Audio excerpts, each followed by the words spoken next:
Pokey here with the ball out. Zion Williamson makes his NBA debut tonight. Now, New Orleans is always buzzing.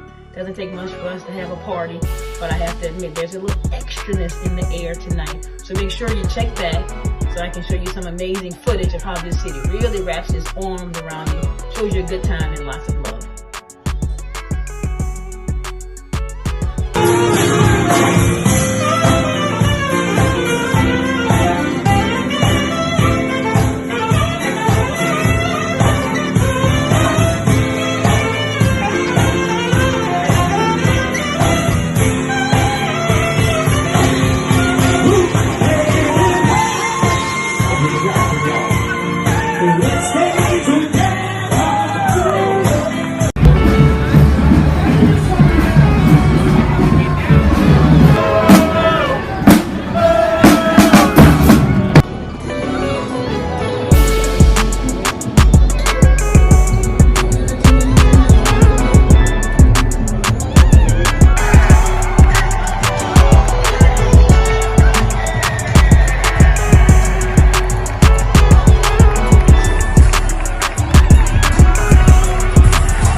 Pokey Chatman here with the ball out to talk New Orleans Pelicans versus San Antonio Spurs.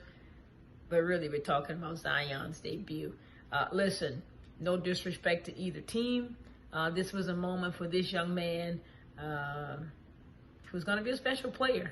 And he showed glimpses of that tonight, and I'll get to that. But the bottom line, it was the 121-117 loss for the Pelicans, and that's what those players, especially Zion, with all the hype surrounding him, those coaches and fans are going to feel. They're going to feel the sting of a loss. But I think there were a couple of wins in there, and I'll get to that later. But about this loss, I'm sure it was all over Twitter, maybe the news tonight, maybe ESPN, maybe it'll be in a newspaper tomorrow, and everyone's going to talk about, working Zion back into the rotation. The offense looked rhythmless early on. He's on restricted minutes. He needs to get in better shape. All those things. And I'm not saying that's not part of it, but don't make those things the only thing, because there's so many facets of basketball that could have neutralized some of those things. And I don't think it did tonight for the Pelicans. And I'll start with this. Look, you can run some good offense.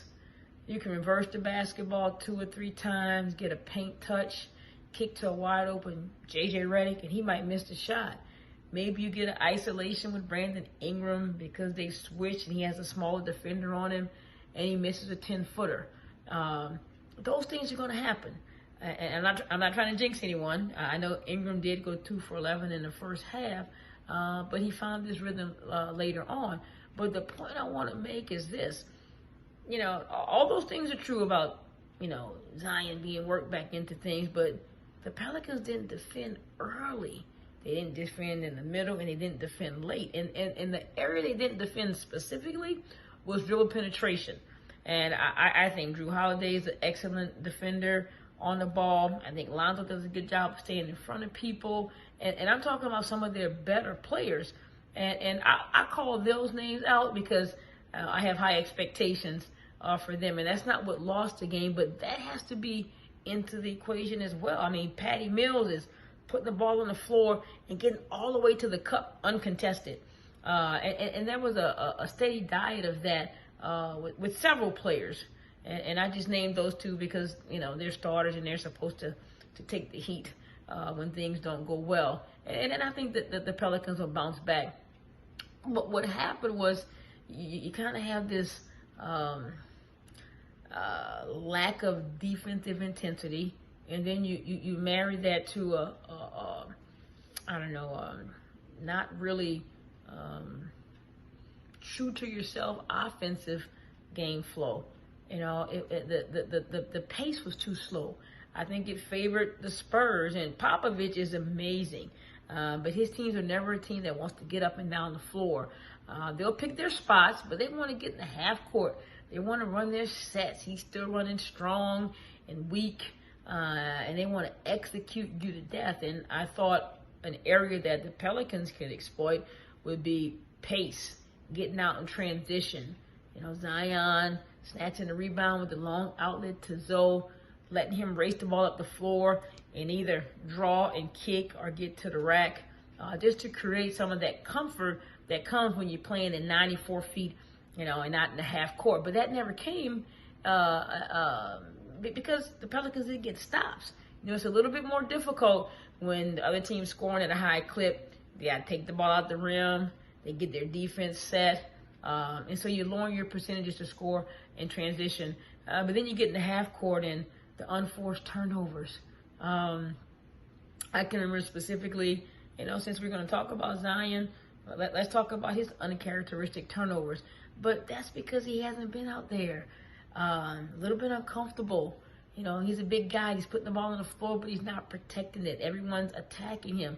He probably had 4 or 5 turnovers. I'm sure 3 were definitely unforced.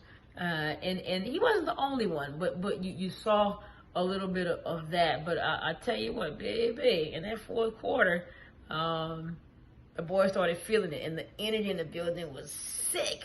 I think he hit like 4 3-pointers, 17 straight points in that quarter. It was one of those things where I just smiled to myself because, you know, you go from 0 to 100 in a nanosecond, and I'm thinking, here's a kid that's not supposed to have range. And I'm not saying that's going to be his bread and butter, but it was a fitting end to a really tough night for a kid who's going to be special for a franchise that's showing some promise, showing some grit.